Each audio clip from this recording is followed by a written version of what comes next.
तरतूसी ने, उनको अबुल हसन अली कर्शी हिकारी ने, उनको अबू सईद मुबारक मखजूमी ने, उनको सैयद अब्दुल कादिर जीलानी ने, उनको सैयद अब्दुल रज़ाक ने, उनको सैयद अबू साले नस्र ने, उनको मुहियुद्दीन अबू नस्र ने, उनको सैयद अली ने, उनको सैयद हसन ने, उनको सैयद अहमद जीलानी ने, उनको शेख बहाउद्दीन ने, उनको सैयद इब्राहिम एरजी ने, उनको मोहम्मद भिकारी बादशाह ने, उनको काजी जियाउद्दीन ने, उनको जमालुल औलिया ने, उनको सैयद मोहम्मद ने, उनको सैयद अहमद ने, उनको सैयद फजलुल्लाह ने, उनको शाह बरकतुल्लाह ने, उनको आले मोहम्मद ने, उनको सैयद हमजा ने, उनको आले अहमद अच्छे मियां ने, उनको आले रसूल अहमदी ने, उनको अबुल हुसैन अहमदी नूरी ने, उनको इमाम अहमद रजा खान ने, उनको मुफ्ती आजम हिंद ने, उनको ताजुश शरिया ने, और ताजुश शरिया को देखा शेर नेपाल ने, और शेर नेपाल के खलीफा का नाम अल्लामा ज़ियाउल मुस्तफा और मुफ्ती इजहार साहब क़िबला।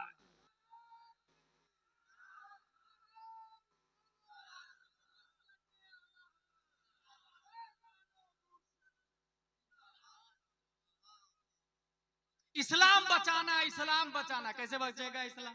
ऐसे पैसा बांट के ऐसे इस्लाम बचेगा? कभी सोचे तन्हाई में जाके कि हम जो कर रहे हैं कितना सही कितना गलत है? असल में इस्लाम को एज अ दीन समझा ही नहीं हमने। नतीजतन जो हाल है वो आप देख रहे हैं। फिलिस्तीन में जब बच्चे का हाथ टूट रहा है तो जानते हैं, जब दर्द हो रहा है तो दूसरा आदमी कुरान पढ़ रहा है, और कुरान पढ़ते पढ़ते उसको स्टिचिंग की जा रही है, उसकी हड्डी जोड़ी जा रही है, उसकी चमड़ी जोड़ी जा रही है। अगर थोड़ा सा हाथ लगा हुआ तो हाथ को काट दिया जा रहा, अलग कर दिया जा रहा। कुरान की तिलावत से उनके दर्द को हटाया जा रहा है, और यहाँ हम पैसे बांट के एंजॉय, और ऊपर से पब्लिक में से दादागिरी नहीं, वही रहेगा। नदीम भाई से पूछा कितने आलिम का कोर्स किया उन्होंने? कभी सोचे आप इस बात को? ये मैं क्यों बोल रहा हूं? मैं जिम्मेदारी से बोल रहा हूं, हमारे उलमा मौजूद है तायद के लिए। इस्लाम को रिप्रेजेंटेट कौन करेगा? इस्लाम की नुमाइंदगी कौन करेगा? जो इस्लाम को जानेगा तब ना। इस्लाम किस परिंदा का नाम है उसको समझेगा तब ना।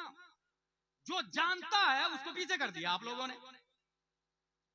यही वजह है कि अगर यहाँ जलसा वहां आर्केस्ट्रा लिया और बॉलीवुड की नंगी नाचने वाली लड़कियों को लिया, देखे पब्लिक किधर जा रही है।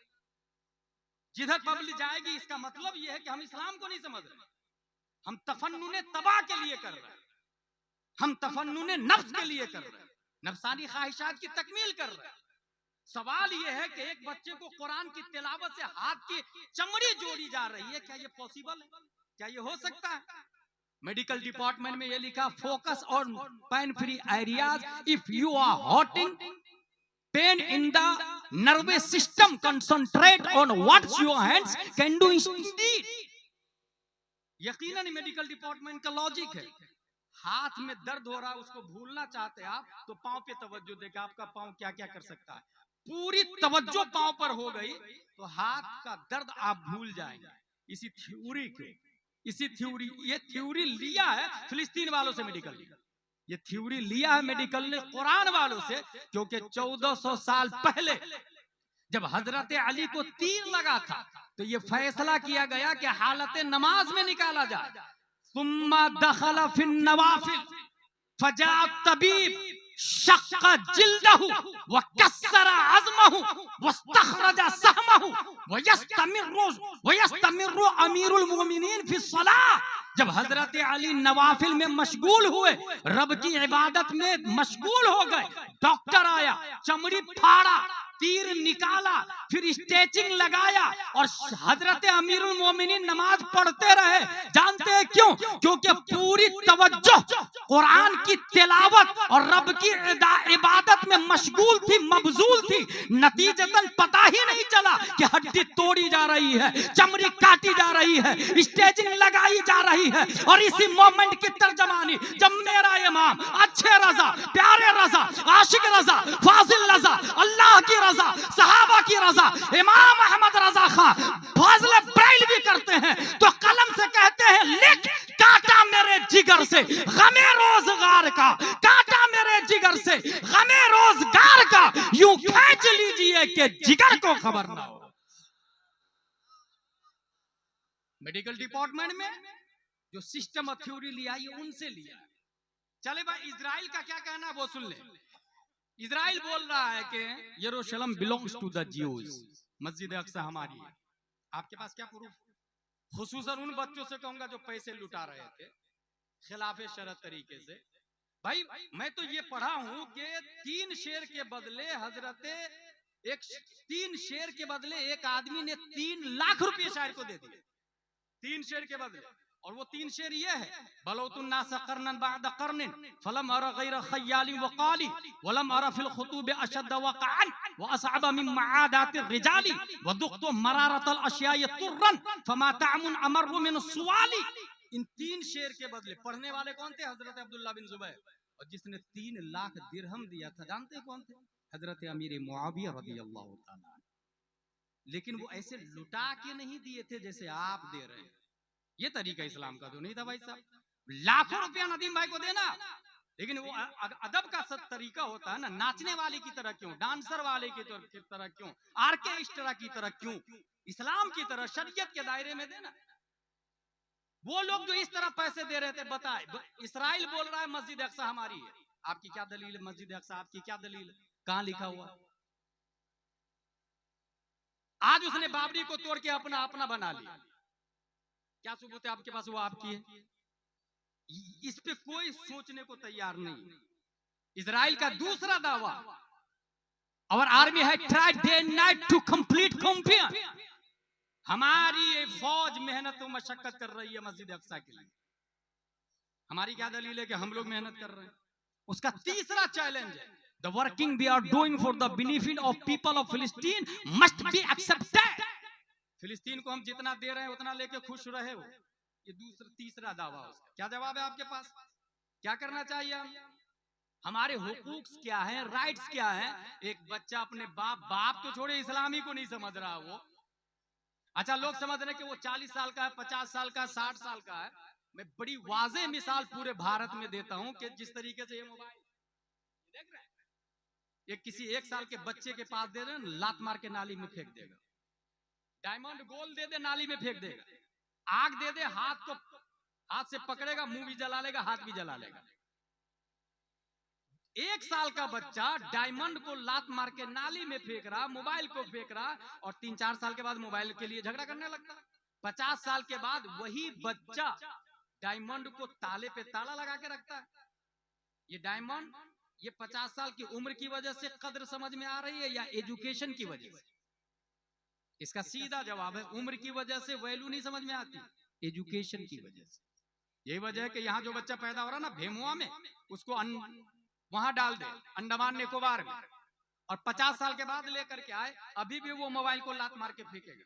मैं गया था अल्लामा फजल खैराबादी के मजार शरीफ पे अंडमान निकोबार। वहां के आदिवासी जरबा लोग पैसा पहचानते ही नहीं।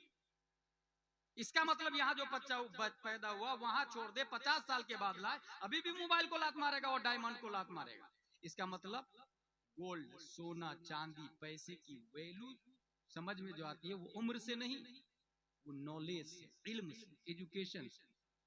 दीन एक अजीम बिल्डिंग है, और दीन की वैल्यू भी उम्र से नहीं समझ में आती, एजुकेशन से समझ में, तालीम से समझ में आती।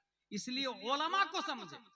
और अपने यहाँ दारुल गौसिया रज़विया का क्या हाल है बता सकते हैं आप लोग? जो लोग भेमुआ के रहने वाले, मुझको लगता है यहाँ पर 10% लोग भेमुआ के भी नहीं होंगे, 10% भी भेमुआ के नहीं होंगे, सब बाहर वाले। क्या फायदा हुआ? मैं मुबारकपुर में तकरीर कर रहा था, अशरफिया मुबारकपुर में, हमारे उलमा जानते हैं। मुबारकपुर में मैंने ये कहा कि अगर हर साल 1000 मिसबाही फारिग हो, मुबारकपुर की जहालत का खात्मा नहीं होने वाला। मुबारकपुर की जहालत का खात्मा कब होगा? जब मुबारकपुर से मिसबाही फारिग हो। यहाँ के फारिग होंगे, मुबारकपुर के मिसबाही होंगे, तब जहालत का खात्मा होगा ना। भेमुआ में जलसा करवाए, भेमुआ में इदारे का क्या हाल है कभी सोचा आपने? चंद साल पहले आलिम का कोर्स चल रहा था, अभी आलिम का कोर्स खत्म हो गया, उस पर कोई तवज्जो देने को तैयार नहीं। जहां से जहालत खत्म होगी उस पर कोई कंसंट्रेट नहीं कर रहा। वो बोल रहा मस्जिद अक्सा हमारी है। कुरान शरीफ में आया फाइदा जा वअदुल आखिर वलियसु वजुहकुम वलियदखुल मस्जिद कमा दखलहु अव्वल मर्रा वलियतब्बिरु मा अलौ तदबीरा। बनी इस्राइल को कहा गया कि अल्लाह के नबी की बात मानो, इन्होंने बात मानी नहीं। हिरकल और रूस वाले आके अटैक करके, फारस वाले के अटैक करके उसको भगा दिए, मस्जिद को तार तार कर दिया।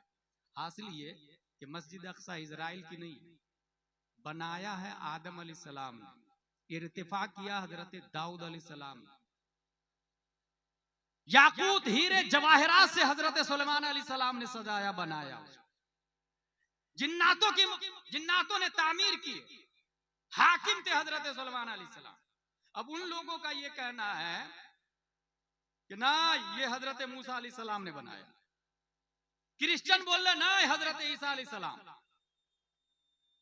और इस्लाम ये बोलता है कि मस्जिद अक्सा से मस्जिद हराम से मस्जिद अक्सा शबे मेराज में हमारे नबी आए, और इसी मस्जिद अक्सा में तमाम नबियों की इमामत की, फिर ऊपर रब की बारगाह में मिलने के लिए तशरीफ ले गए।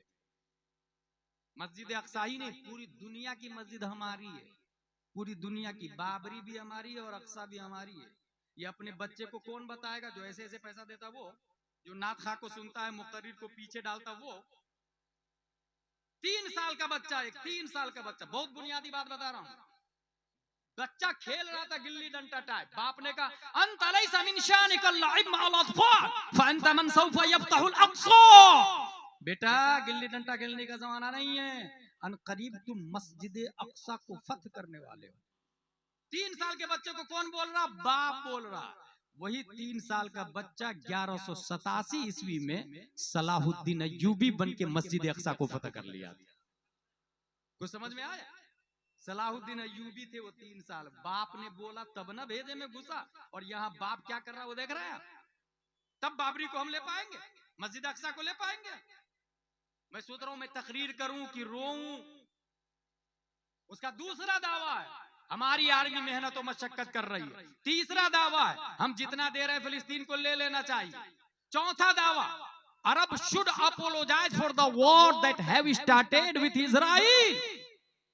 हमास को, गाजा को माफी मांग लेना चाहिए, घुटने टेक देना चाहिए, हाथ जोड़ के कहना चाहिए माई बाप दादा इजराइल तुम जितना दे रहे हो उतना ले लेते, I am sorry for starting the war. ऐसा बोल, कौन बोल रहा है? ये इजराइल। बरतानिया उसका साथ दे रहा। क्या कर लेंगे हम लोग यहाँ बैठे बैठे? कितना पैसा भेजा आपने वहां मेडिकल डिपार्टमेंट में, दवाई के लिए क्या भेजा आपने? कितनी फौज गई आपके यहाँ से? ताइद में कितना बोला आपने? भाई मरना तो मुझे भी, अगर कोई कहे तुमने फिलिस्तीन का साथ दिया इसलिए गोली से मार दूंगा तुमको, मार दे भाई, शहीदों में मेरा भी शुमार हो जाएगा। ऐसा जज्बा होता है ना, तब मस्जिद अक्सा की फतह होती है, तब इंसान इस्लाम को दूसरे तक पहुंचाता है। या खुद ही तक नहीं ढंग से पहुंचा तो दूसरों तक क्या पहुंचाएंगे भाई? हिस्ट्री आपको पता है इजराइल पहली जंग अजीम नाम सुना? फर्स्ट वर्ल्ड वॉर 1914 से 1918 तक चला। इसमें क्या हुआ? सल्तनत उस्मानिया का खात्मा हो गया, फिलिस्तीन पे कब्जा हो गया बरतानिया।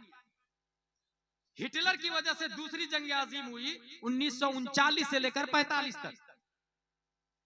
अमेरिका और बरतानिया ने लॉलीपॉप दिया यहूदियों को, तुम हमारा साथ दो इजराइल बना दूंगा। शायद दिया, दूसरी जंग अजीम भी खत्म कर दी गई, जंग जीत गए वो लोग, सल्तनत उस्मानिया का यूं ही खात्मा हो चुका था। नतीजतन फिलिस्तीन के बीच में इजराइल को बनाया। ये कब की बात है? 1948। आजादी की मांग करने लगे 1948 में लोग कि नहीं हमको आजाद करो बरतानिया, हमें हमारे यहां से जाओ, हमको छोड़ो, हमें आजाद करो। तब जानते क्या क्या उसने? बरतानिया ने 48% फिलिस्तीन को दिया, 44% इजराइल को दिया, 8% यरूशलेम मस्जिद अक्सा अपने अंडर में रख लिया। ये क्यों किया? ताकि मस्जिद अक्सा के लिए तुम दोनों लड़ना, वेपन हम बेचेंगे, औजार हम बेचेंगे, तोप हम बेचेंगे, मिसाइल बारूद हम बेचेंगे।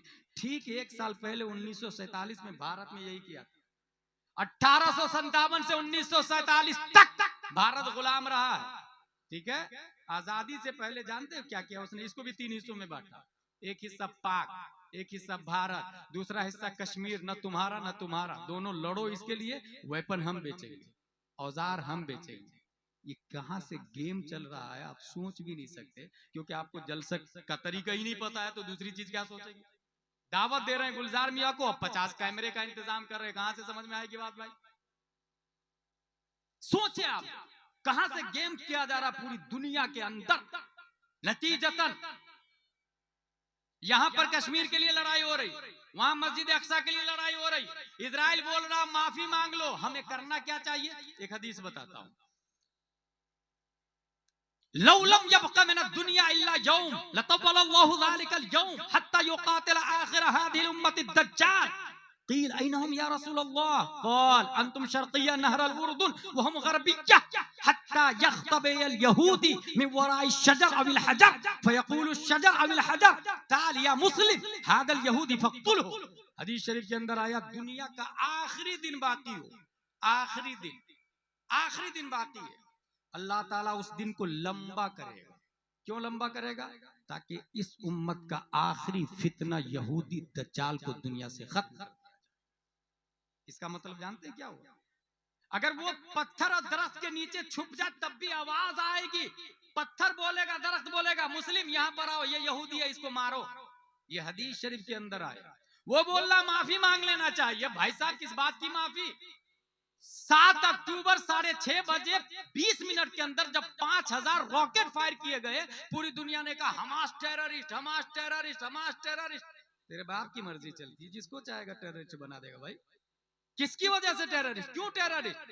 1857 से 1947 तक बरतानिया यहां पर था, जब सुभाष चंद्र बोस, सरदार वल्लभ भाई पटेल, जवाहरलाल नेहरू, मिस्टर गांधी, अल्लामा फजल खैराबादी, किफायत अली काफी जान कुर्बान करके जब भारत को आजाद करवाए, तो ये लोग जहां लाखों जाने गई है, इसमें लाखों जाने, ये लोग दहशतगर्द थे या फ्रीडम फाइटर थे? भारत को आजाद कराने में जो लोग मारे गए, दहशतगर्द या फ्रीडम फाइटर? जवाब, फ्रीडम फाइटर, दहशतगर्द नहीं। क्यों नहीं है भाई दहशतगर्द? सरदार वल्लभ भाई पटेल, अल्लामा फजल खैराबादी, सुभाष चंद्र बोस, ये लोग दहशतगर्द क्यों नहीं? कहा जमीन इनकी थी। तो यही थ्योरी वहां समझना, 1948 से पहले इजराइल का नामो निशान नहीं था। फिलिस्तीन की जमीन पर कब्जा करके इजराइल बनाया। अब अगर 7 अक्टूबर को हमला करके अपनी जमीन को हासिल किया जा रहा, तो फिर वो टेररिस्ट कैसे हो सकते हैं? अगर ये फ्रीडम फाइटर है तो वो भी फ्रीडम फाइटर है, और अगर वो टेररिस्ट है तो इसका भी टेररिस्ट होना लाजिम आएगा। इसलिए साबित होता है कि अपनी जमीन, अपने हुकूक की बाजियाबी के लिए लड़ना ये दहशतगर्दी नहीं है, बल्कि फ्रीडम फाइटिंग है। फ्रीडम फाइटिंग, यहीं से बात समझ में आ गई। मैं फिलिस्तीन के मुसलमानों की जुर्रत को सलाम करता हूं, आपकी हिम्मत को सलाम है, आपकी ताकत को सलाम है। आप लड़ते रहे अपने हक की खातिर। दुनिया साथ दे न दे, सऊदी साथ दे न दे, कोई और मुल्क साथ दे न दे, रहमान आपके साथ है, हबीबुर रहमान आपके साथ है, शेरे नेपाल की रहमतें आपके साथ है, शेरे बिहार की दुआएं आपके साथ है। रब्बे कदीर हिमायत देगा, मदद देगा। अगर आप मर गए तो शहीद आजम होंगे, और अगर आप जीत गए तो वक्त के अर्तुरुल गाजी होंगे।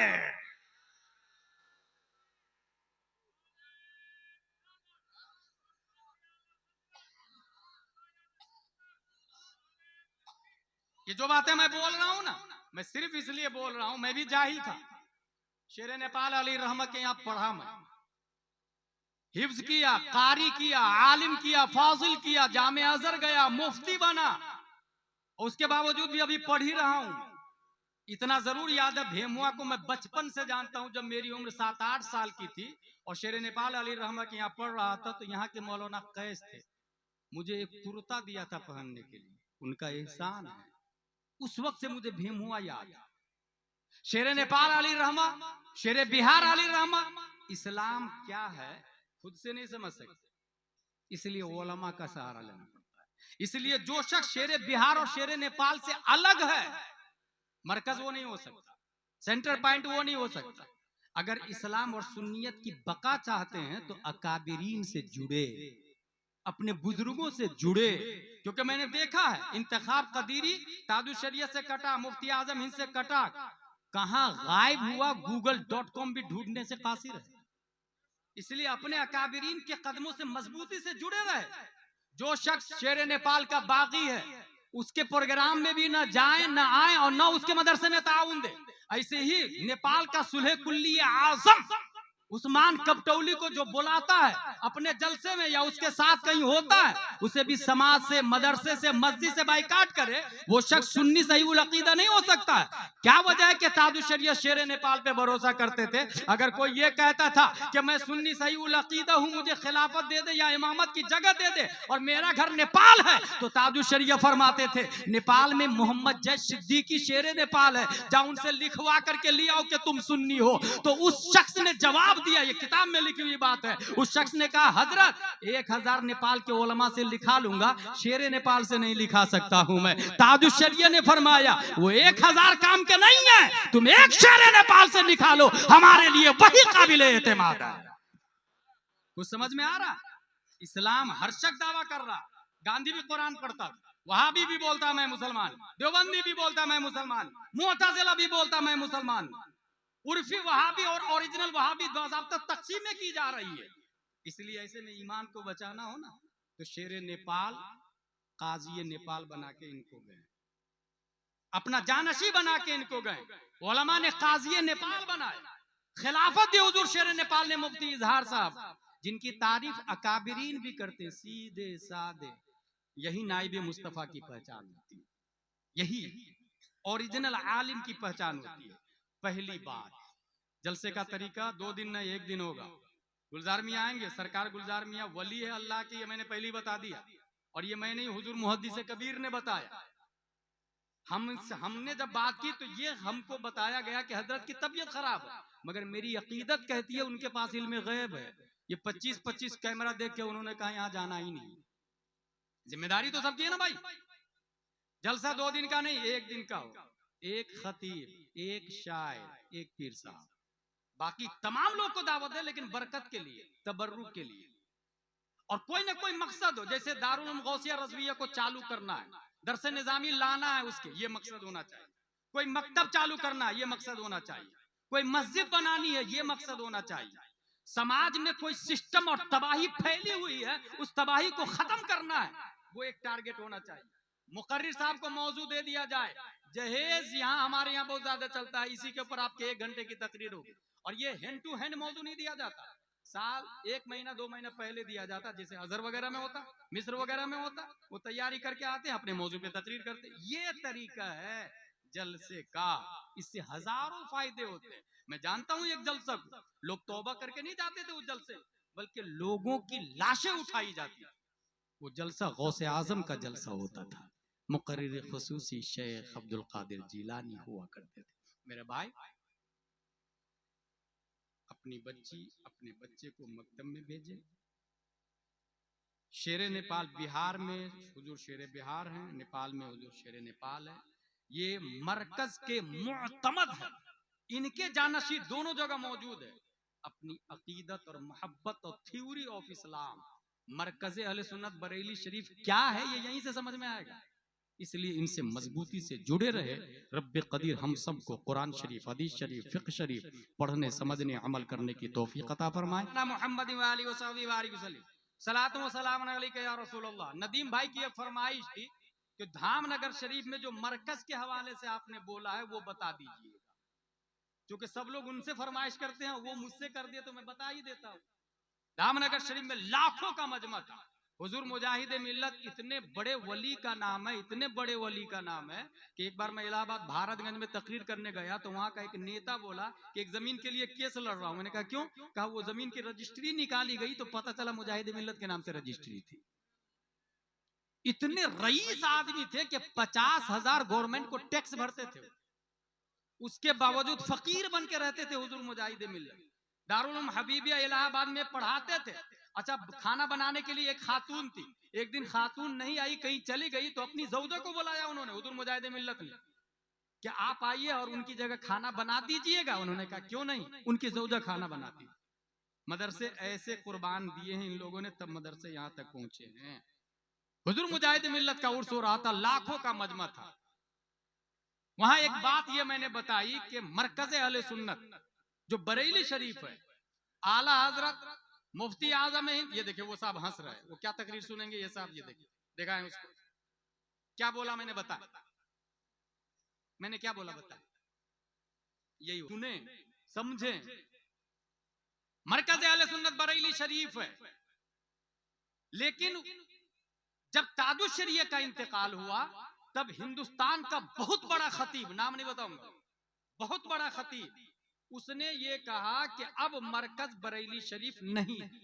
बस आप तो उनकी क्लिपें वायरल हुई कर्नाटक वगैरह, पूरे इंडिया में, आउट ऑफ इंडिया भी वायरल है। दलील क्या दी उन्होंने ये कहा कि मरकज 3 नस्लों तक रहता है बस। पहले हिंदुस्तान का मरकज बरेली शरीफ नहीं था, पहले था दिल्ली, और 3 नस्लें मरकजी शख्सियत की हैसियत से रही है।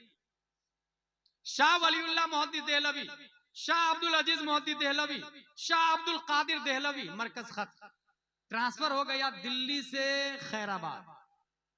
3 नस्लों तक वहां मरकज रहा है। फजले इमाम खैराबादी, अब्दुल हक खैराबादी, फजले हक खैराबादी, मरकज खत ट्रांसफर हो गया बदायूं शरीफ। 3 नस्लों तक यहां मरकजियत रही है। फजले रसूल बदायूनी, अब्दुल मुक्तदिर बदायूनी, अब्दुल कादिर बदायूनी, ये तीनों उलमा इंतकाल किए, मरकज खत ट्रांसफर हो गया बरेली शरीफ। 3 नस्ल तक यहाँ भी मरकज बाकी। आला हजरत मुफ्ती आजम हिंद ताजुश शरीयह, अब ताजुश शरीयह का इंतकाल हो गया, अब मरकज बरेली नहीं है। ये किसने कहा? खतीब ने। बहुत वायरल हुई बात, बहुत वायरल हुई। जब गुलाम जिलानी अजहरी के कानों में आवाज आई तब मैंने कहा, सुने साकितुल एतबार खतीब साहब, आपका कयास कयास माल फारिक है, क्योंकि प्लान पे गौर करें जो आपने दलील दी है। दिल्ली से मरकज इसलिए खत्म हुआ था कि शाह वलीउल्लाह मोहद्दिस देहलवी, शाह अब्दुल अजीज मोहद्दिस देहलवी, शाह अब्दुल कादिर देहलवी यकीनन बहुत बड़े आलिम, करोड़ों रहमतें हो इनकी कब्र पर, मगर जाने से पहले हिंदुस्तान की सुन्नियत के लिए इंसाइक्लोपीडिया देकर के नहीं गए। नतीजतन मरकज ट्रांसफर हो गया खैराबाद। फजले इमाम खैराबादी, फजले खैराबादी, अब्दुल हक खैराबादी बहुत बड़े आलिम, करोड़ों रहमतें हो इनकी कब्र पर, मगर जाने से पहले सुन्नियों को इंसाइक्लोपीडिया नहीं दिया, कोई थ्योरी और लाइफ स्टाइल नहीं दी कयामत तक। नतीजतन मरकज खत्म, ट्रांसफर हो गया बदायूं शरीफ। फजले रसूल बदायूनी, अब्दुल कादिर बदायूनी, अब्दुल मुक्तदिर बदायूनी, मरकज खत्म, ट्रांसफर बरेली शरीफ। इसलिए हुआ कि उन्होंने जुज़वी किताबें लिखी मगर जाने से पहले इंसाइक्लोपीडिया नहीं दिया। रह गई बात बरेली शरीफ की, तो साकितुल एतबार खतीब साहब आप अच्छे से सुन लें, मरकज यहां से इसलिए ट्रांसफर नहीं होगा कि आला हजरत जाने से पहले 10,000 किताबें, 1,000 किताबें, 10,000 सवालों के जवाब, 300 मंजूम कलाम, 200 किताबों पे तकरीर और 185 किताबों पर हाशिया लिखा।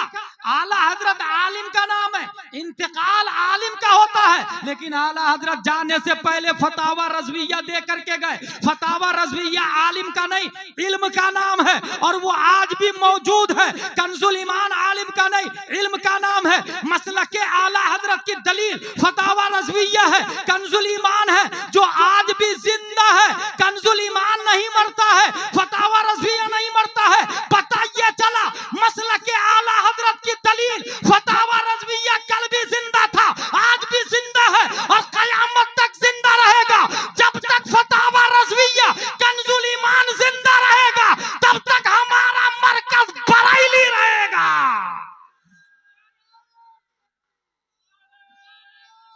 आला हजरत पीर साहब का नाम नहीं भाई साहब। अल्लाह झूठ बोल सकता है कि नहीं? आला हजरत से सवाल हुआ, आला हजरत ने कलम उठाया और कलम से कहा, लिख सुबहान सुबूह अन ऐब किदबिन मकबूह। 300 दलाइल दिए आला हजरत, 200 इरादात कायम किए और 25 नस वारिद किए इस बात पर कि आला हजरत झूठ से पाक है। ये थ्योरी कहते हैं, इसको कहते हैं थ्योरी। और ये याद होना चाहिए आप लोग को ताकि इस्लाम को बचा सके। नबी दाफ़अल बलियात, दाफ़अल बलियात, दाफ़अल बलियात। लोहना शरीफ खानकाह में कभी कभी नमाज पढ़ने का मौका मिलता है, हाजी अहमद हुसैन साहब नमाज पढ़ा के दुआ करते रहते, या दाफ़अल बलियात, या दाफ़अल बलियात। आला हजरत से सवाल हुआ, नबी को दाफ़अल बलियात कहना जायज है कि ना जायज है? आला हजरत ने कलम से कहा, लिख अल अमन वल उला लिनाइयतिल मुस्तफा बिदाफ़िल बला। 262 दलीलें दी आला हजरत, 262 दलीलें इस बात पर कि नबी दाफ़अल बलियात है और कहना जायज है। और 262 में 40 आयतें कुरान शरीफ से और आपको हैरत होगी 5 आयतें तौरात, इंजील, जबूर से भी पेश कर दिया था उन्होंने। इससे जानते क्या पता चला? आला हजरत तौरात के भी आलिम थे, इंजील के भी आलिम थे, जबूर के भी आलिम थे। कितने लोग यहाँ तौरात इंजील को देखा है, बल्कि फतावा रज़विया को नहीं देखा होगा। अगर मैं बोलूं फतावा रज़विया लाना है, गौसिया रज़विया में 10,000 रुपया की जरूरत है, एक आदमी दे खड़ा हो जाए, कोई नहीं देगा। नदीम भाई को ऐसे से उड़ा उड़ा के देगा। अच्छा, खतीब को कोई नहीं दे रहा है, हैरत की बात है, खतीब को कोई नहीं देगा, जबकि जायज यहाँ भी अफजल है, क्योंकि एक जिम्मेदार खतीब अगर इल्म सिखाता है तो तालीम की उजरत जायज है, फतावा रज़विया शरीफ में लिखा हुआ। ये रस्म रिवाज की बात, मुझे जरूरत नहीं है कि आप अभी दें, लेकिन रस्म बता रहा हूं, हालात बता रहा हूं, मुआशरा बता रहा हूं। आला हजरत से पूछा गया अंगूठा चूमना, अशहदु अन्ना मुहम्मद रसूलुल्लाह, ये अंगूठा चूमते हैं ना, कहां लिखा है? ये हराम है कि हलाल है, कहां लिखा? कौन बताएगा? ये मसला आला हजरत से पूछा। खानकाहें तो और भी थी ना, मगर आला हजरत से पूछा। आला हजरत ने कलम से कहा, लिख मुनीरुल ऐन फी हुक्म तकबीलिल इबहाम, 150 किताबों से 405 हवाले नकल किया आला हजरत रज़ी अल्लाह ताला ने इस बात पर कि अंगूठा चूमना जायज है। कितने हवाले? 405 हवाले दिए। एक हवाला भी आप बता सकते किस किताब में लिखा हुआ है? क्योंकि हमारे यहाँ जलसे का माहौल जो देख रहे हैं आप, इसलिए मैं कह रहा हूं मरकज हमारा बरेली शरीफ है। कुछ लोग पेपर बांट रहे हैं कि मरकज बरेली शरीफ नहीं, अब दूसरी जगह हो गया। उनसे मैं कहूंगा, भाई हाफिजे मिल्लत से किसी ने कहा था इतने उलमा आपके साथ में, मरकज का ऐलान कर दीजिए ना। तो हाफिजे मिल्लत ने कहा, ऐलान तो कर दूं मैं, मगर अहमद रजा कहां से लाऊंगा? और अब गुलाम जिलानी अजहरी का कहना है, हिंदुस्तान और की तमाम खानकाहों से मरकज का ऐलान तो आप कर लोगे, फतावा रज़विया कहां से लाओगे? कंजुल ईमान कहां से लाओगे?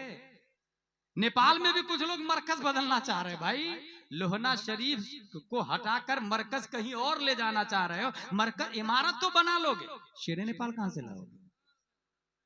शेर नेपाल कहां से लाओगे? बिहार का मरकज मकसूदपुर है, तुम कहीं और बना लो, शेर बिहार कहां से लाओगे? ये समझने वाली बात है। उड़ीसा का मरकज धामनगर शरीफ है मेरे भाई, ये उलमा से समझ में आएगा। काम सिस्टमेटिक होना चाहिए। अपने बच्चे को उर्दू अरबी जरूर पढ़ाए, स्कूल पढ़ा रहे हैं, पढ़ाएं, उर्दू अरबी जरूर पढ़ाए, जरूर, तभी दीन को समझ में आएगा, दीन समझ में आएगा, इस्लाम समझ में आएगा। वरना एक साल का बच्चा जैसे मोबाइल को लात मार के फेंक देता है, ऐसी 50 साल के इंसान भी ईमान को लात मार के फेंक देगा और पता भी नहीं चलेगा मैं काफिर हो गया। क्योंकि ईमान कोई पकड़ने वाली चीज है क्या? ये ईमान है, मैंने पकड़ के, I have Iman in my pocket, ईमान मेरे पास है ना जेब के अंदर। ईमान कोई पकड़ने वाली चीज है क्या? ईमान मानने वाली चीज है। कुरान अल्लाह का कलाम है, माना तो मोमिन, नहीं माना काफिर। नमाज फर्ज है, माना मोमिन, नहीं माना काफिर।